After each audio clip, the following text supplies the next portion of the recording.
March 31st, 1932. I'm Indy Nidell, and welcome to the Weimar Wire, now quarterly coverage of what is going on in and around Germany. There is one top story in Germany this winter, and nothing else even comes close. The presidential elections. Wow. They are being held now in March, and they feature current President Paul von Hindenburg versus Nazi Party leader Adolf Hitler. What everyone involved in politics, and a lot of those not involved in politics, is talking about as 1932 begins is the coming presidential election. President Paul von Hindenburg is set to leave office in May. But will he run for another term? He is 84 years old and tells Chancellor Heinrich Brüning on January 5th that he is not interested in fighting through another hard campaign. Brüning says that an election could be avoided completely if they can change the Constitution to extend Hindenburg's current term. That would mean changing Article 3, and it would take 2/3 of the Reichstag, the parliament, voting for it to make it happen. Hindenburg says that is the best solution. The thing is, getting that supermajority would require votes from the right-wing DNVP, the National People's Party, music, and the extremist NSDAP, the Nazi Party, who together have a huge number of seats in the Reichstag. On January 7th, Brüning says to Nazi Party leader Adolf Hitler that if Hitler and the Nazis would support a one-year extension of Hindenburg's term, Hindenburg would not stand in the way of Hitler's path to the chancellorship. Here is where it gets tricky. Hitler demands that the Reichstag be dissolved and that new national elections be held. DNVP leader Alfred Hugenberg also opposes extending Hindenburg's term. Also, on January 12th, Hitler informed Brüning by letter that, in spite of his own great personal respect for the Reich president, he had decided to reject an extension of his office because of constitutional concerns, making it clear that he thought it was Brüning who would pressure the president to break the Constitution. Hitler's real reason for not delaying the presidential election was that he was thinking about running for the office himself. To run for the office, Hitler first needed to become a German citizen. He had given up his Austrian citizenship in 1925 and was legally classed as stateless. But because of a German legal technicality, being appointed to a government post at either the Reich or state level automatically gave a person the right to German citizenship. So all this time, Hitler has not been a German citizen, but he wants to run for office. He will have to be appointed to some government post first, though. And, as you might guess, this happens. Dietrich Klages is the Minister of the Interior for the state of Brunswick. He represents the Nazi Party, and on February 25th, he appoints Hitler as the state's counselor in Berlin, and also to the government council in the Office of State Culture and Measurement.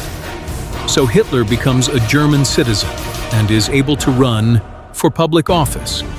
He does not want just any public office. As I said, he wants to be president of Germany. But a presidential campaign takes big money to run, or mega marks to run. So he needs real support from big business, right? Already in January, a month before he becomes a German citizen, he gives a speech before the Industry Club at the park, Hotel in Düsseldorf. This is in the heart of the Ruhr, the big industrial region. There are about 800 people there, and Hitler has been invited to speak by steel magnate Fritz Thyssen. Thyssen has been a supporter of Hitler and the Nazis for quite a while now. But most of the major industrialists have been wary about giving any financial support to the Nazi Party because of the anti-capitalist attacks and comments made by members of the party. Remember that in 1930, there was a split in the Nazi Party between Hitler and his people, and Gregor Strasser, his brother, and their people. Strasser had pretty strong socialist leanings, and he and his brother's daily Berlin paper, National Socialist, was not only more popular than Joseph Goebbels's papers, it was full of anti-capitalist ideas and social reform and all that kind of stuff. And after the split, Hitler has really pulled away from Strasser's kind of National Socialism, which is the socialist wing of the party. He openly rejected Strasser in April 1930 and made Goebbels the Nazi Party's propaganda chief, which got the evening edition of Strasser's paper banned. All of that is less than 2 years in the past, though, so Hitler has his work cut out for him in trying to convince the giants of industry that they have nothing to fear from him. Hitler told his listeners in Dusseldorf that any political system that put the talented few in business under the will of the majority could not be called ruled by the people. A nation, he argued, must be ruled by the most able men, and business people were among that group. Private property could be defended, morally and ethically, on the grounds that the economic achievements of individuals were not equal. In fact, Hitler felt that the principle of inequality that existed in business should be extended into politics. The crisis Germany was going through, he went on, came not only from outside causes but from the internal political collapse of Parliament. Emergency decrees issued by Brüning could not stop economic disaster. Only a strong power state could create for business the conditions for future success. What was needed was a new way of thinking, which could only be found in National Socialism, which stood for nationalism and strong leadership and rejected internationalism and democracy, promising instead a state built on the principles of responsibility, command, and obedience. Hitler does a really good job here, also promising that he will destroy the communist threat if he comes to power, but mainly assuring those there that free enterprise will be a cornerstone of his government. Heck, they can be partners in the Nazi future. This event really raises Hitler's standing in business circles. Side note, I should also point out that one side effect of Brüning asking Hitler and Hugenberg to go along with changing the Constitution and extending Hindenburg's term is that Hitler gets to tell the German people that he is defending the Constitution. And that also appeals to people. But what is going on with Brüning this winter? While things are looking up for Hitler in January and February, they are not looking good at all for Heinrich Brüning. His general popularity keeps falling, and Hindenburg's behind-the-scenes advisor, Kurt von Schleicher, keeps questioning Brüning's ability in front of the president. Brüning, if you remember from last time, is now also foreign minister, though. And so some kind of foreign affairs success might really help his standing, at least for the moment. Now, in Geneva, beginning February 1st, is the Conference for the Reduction and Limitation of Armaments. And if Brüning can push through the German demand for international equality, which would allow German rearmament, well, that would be a feather in Brüning's cap. So, he is there, and on February 6th, he presses his case. The French object, of course, saying that this is just a not-so-subtle attempt to avoid the limits forced by the Treaty of Versailles. And this is followed by deadlocked negotiations, with Brüning then returning to Germany empty-handed. Then, on the 26th in the Reichstag, the Nazis and the DNVP try to bring Brüning's government down with yet another vote of no confidence, which he survives 289 to 264. It is the Social Democrats who have once again kept Brüning in power. We saw that last October the Reichstag was adjourned until February, and it meets again on February 23rd to set the dates for the 2 rounds of the presidential election. Round 1 is to be March 13th, and a runoff, Round 2, if needed, April 10th. Joseph Goebbels speaks out in the chamber, calling Hindenburg the candidate of the Social Democrats and calling the Social Democrats the party of deserters from the Great War, which is interesting since Hindenburg is Germany's biggest hero from that war. This causes the outrage they wanted. Goebbels is also quick to point out that Hindenburg is in his mid-80s and Hitler is 43. And it must be said that while Hindenburg is a hero, his reputation is not spotless. In spite of the great popularity he enjoys, there are still some black marks. For example, was not the victory at the Battle of Tannenberg really because of Ludendorff? And on November 10th, 1918, an unforgivable act in the eyes of many monarchists. Did Hindenburg not strongly advise Kaiser Wilhelm II to flee secretly to Holland? And do the field marshal's much-praised steadiness and honesty have their limits when it comes to protecting his own reputation?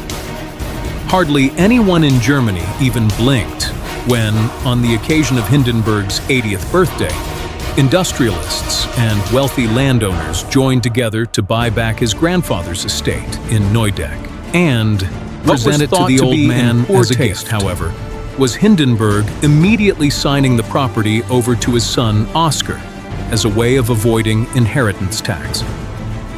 Hindenburg was persuaded to actually run again after the mayor of Berlin collected 3 million signatures to support his candidacy.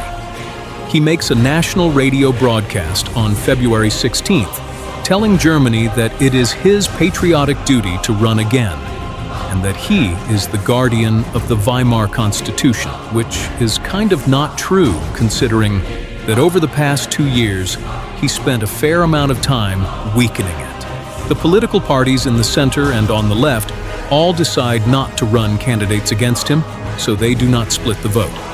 And the Social Democrats campaign for him with the slogan, "Smash Hitler, vote Hindenburg." The Prime Minister of the Idiot State of Prussia, Otto Braun, is a Social Democrat, and he has this to say.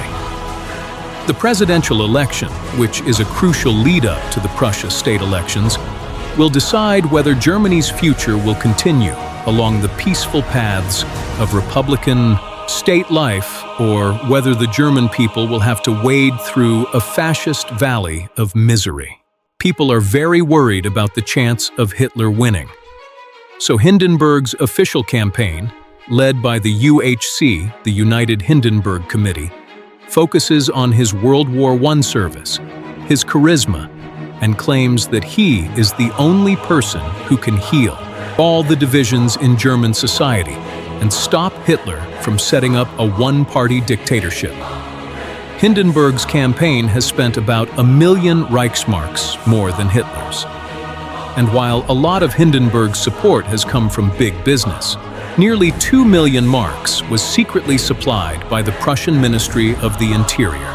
Brüning snorts, is, of course, a tireless supporter of the president, speaking at rally after rally, while Hindenburg only makes 1 more radio broadcast and 2 short films. One of the films shows him reading from notes in his hand, and one is a montage of film clips with a voiceover listing all his achievements. The radio broadcast is on March 10th, and Hindenburg makes it very clear that he does not see himself as the candidate of the left, and points out that the first request for him to seek another term came from the political right. He also throws Brüning under the bus by saying that some of his emergency decrees have left something to be desired. Hitler and Hindenburg are not the only 2 candidates. Of course, the DNVP runs Theodor Duesterberg, who is the deputy commander of the Stahlhelm, the ultra-nationalist veterans organization. The Nazis reveal, though, that Duesterberg's grandfather was Jewish, and this does hurt Duesterberg a bit, even though he himself is strongly anti-Semitic. The Communist Party once again runs Ernst Thälmann, which makes sense since he is their leader. Their slogan this time is, "A vote for Hindenburg is a vote for Hitler." and a vote for Hitler is a vote for war. You may wonder what Hitler's campaign is like. I shall tell you. Though first I have to make clear that Hitler does not think he can beat Paul von Hindenburg. Hindenburg is a gigantic German folk hero. Hitler does, however, think he can get maybe 12 million votes and come out of the election as the most popular leader of any German political party. His candidacy is announced at a Nazi party rally at the Sportpalast in Berlin to 20 solid minutes of cheering, and Joseph Goebbels runs his campaign, which is simply shown as a struggle between National Socialism and the Weimar system. That is it. Millions of leaflets are sent out. Thousands of billboards promote Hitler's message, and Goebbels even has 50,000 phonograph records of a Hitler speech handed out. Hitler himself goes out on a speaking tour, and from March 1st to March 11th, he speaks to huge crowds in 12 cities in front of an estimated total of 500,000 people. The key theme of Hitler's speeches was the 13 wasted years of the Weimar Republic, which he described as a time of complete political and economic chaos, organized by the November criminals. Hitler carefully avoided a direct attack on Hindenburg. Instead, he showed some admiration for the old gentleman, stressing his service to the fatherland, but pointing out that he was now basically a man of the past who was a puppet of the Social Democrats and Republicans. And he asked him to step aside so that we can destroy those standing behind you.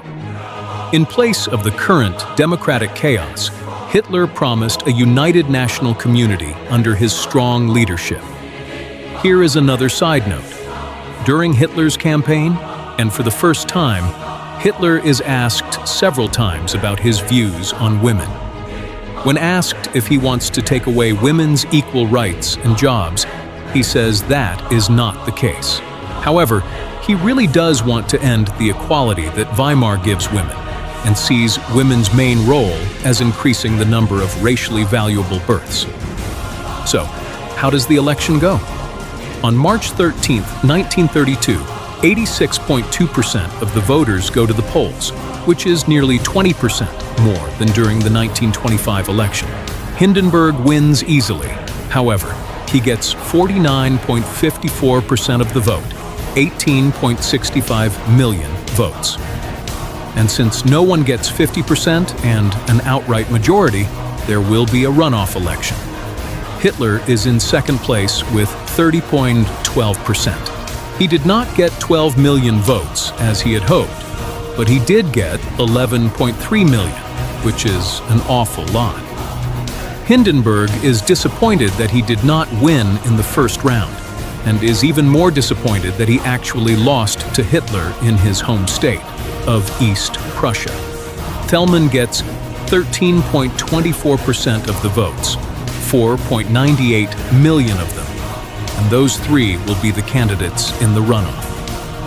It is pretty obvious that if Hindenburg had not run, Hitler would be a huge winner. The runoff is 10 days from now, on April 10th.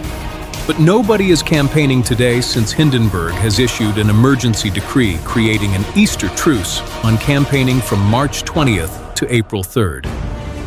There are to be no political meetings or rallies during this period. This means that there is only going to be 1 week of campaigning before the runoff election. Exciting times here in Germany. There is plenty of excitement internationally as well this winter. There has been trouble, well, more trouble, between Japan and China. On January 9th, a Korean nationalist tries and fails to assassinate Japanese Emperor Hirohito. Over in China, the official newspaper of the Kuomintang, China's ruling party, prints an editorial that says, "It's a shame the attempt didn't succeed," which Japan uses as a pretext to attack Shanghai later that month. Well, maybe pretext is not quite the right word. A lot of Japanese people are outraged by the editorial, and there are a lot of Japanese people living and working in Shanghai. On January 18th, 5 Japanese monks are beaten by Chinese men. One of them is actually beaten to death near a factory, and the Japanese respond by burning down the factory. I should point out that Ryukichi Tanaka, a Japanese staff officer stationed in Shanghai, may well have paid those Chinese men to beat the Japanese. The situation gets worse very quickly, and the Japanese Navy is sent in, as well as both the Chinese and Japanese Air Forces, and the Chinese 19th Route Army joins the fight. By mid-February, the Japanese have 18,000 men there, and the Chinese send in the 5th Army. Finally, on March 1st, the Japanese land an infantry division behind Chinese lines, and the Chinese are forced to give up the whole Shanghai area. Mid-March, representatives from the League of Nations arrive in Shanghai to try to arrange ceasefire talks. But as of today, nothing has been formally agreed on. Remember that last year Japan staged what seems to be a false flag incident at Mukden in occupied Manchuria. Now, on February 18th in Manchuria, the Japanese established the Northeast Supreme Administrative Council, declaring the state of Manchuria, or Manchukuo, independent from China. And on March 1st, install Puyi, who was the last emperor of China, as puppet emperor of Manchukuo. At Lake Placid, New York, in the United States, the 1932 Winter Olympics take place from February 4th through 13th. The U.S. tops the medal count with 12, the first time they have done so at a Winter Olympics. Sonia Heaney is a big star, winning her second figure skating gold. Germany sends 20 athletes, which is the third most behind the US and Canada, but wins only 2 medals, both bronzes, one in the 4-man bobsled and one in ice hockey. I guess I should point out that there are only 4 countries competing in the ice hockey. And while Germany beats Poland twice, 4-0 and 4.1, we lose twice each to Canada and the US, scoring just 1 total goal and giving up 24. And on March the 1st, the Lindbergh baby, the 20-month-old son of world-renowned aviator Charles Lindbergh, is kidnapped. There are no footprints or fingerprints or physical evidence like that, but there is a badly written ransom note which reads, "Dear sir, have $50,000 ready, $25,000 in $20 bills, $15,000 in $10 bills, and $10,000 in $5 bills. After 2 to 4 days, we will inform you where to deliver the Moonie. We warn you for making any ding public or for notify the police the child is in gut care." A lot of the words are misspelled, and the grammar is strange. So investigators think whoever wrote it is a foreigner who has not spent a great deal of time in the US. There is a $25,000 reward for information leading to an arrest. And FBI Director J. Edgar Hoover tells the New Jersey police they can have all the help they want. Poor kid, poor parents. Well, that is all the news I have for you this winter. And as March turns into April, we wait with bated breath to see what in the world will happen in the runoff election. Bruning seems to be more and more of a political dinosaur. And Hitler, now a German, looks to more and more Germans like the man of the future. The first round of the election has really shown how Hitler's message and popularity have grown, and how Hindenburg's have fallen somewhat. Benjamin Carter Hett points out in The Death of Democracy that Hindenburg very specifically did not want to run as the candidate of the center and the left. He wanted right-wing support. But while Duesterberg might be deputy leader of the Stahlhelm, Hindenburg is the honorary leader, and it is an organization of veterans. And Hindenburg is the granddaddy of veterans. And yet the Stahlhelm backs Duesterberg. The National Rural League also told all of its members, and it has a lot of powerful landowners among them, to back either Hitler or Du Esterberg, because Hindenburg does not distance himself from the Social Democrats. Either of those groups backing, Hindenburg would easily have given him over 50% of the vote and avoided the runoff, which is what the old and physically weak president would have preferred. But that is not what he got. We enter April with the runoff only days away, Hitler rising, and the country, music, and the Constitution very much up for grabs. I wonder what will happen. Do not miss the next thrilling episode. Germany might look very different 3 months from now. And hey, join us at timego.tv or patreon.com so I can keep bringing you this coverage and you can see and hear history unfold before you. Do not forget to subscribe. See you next time.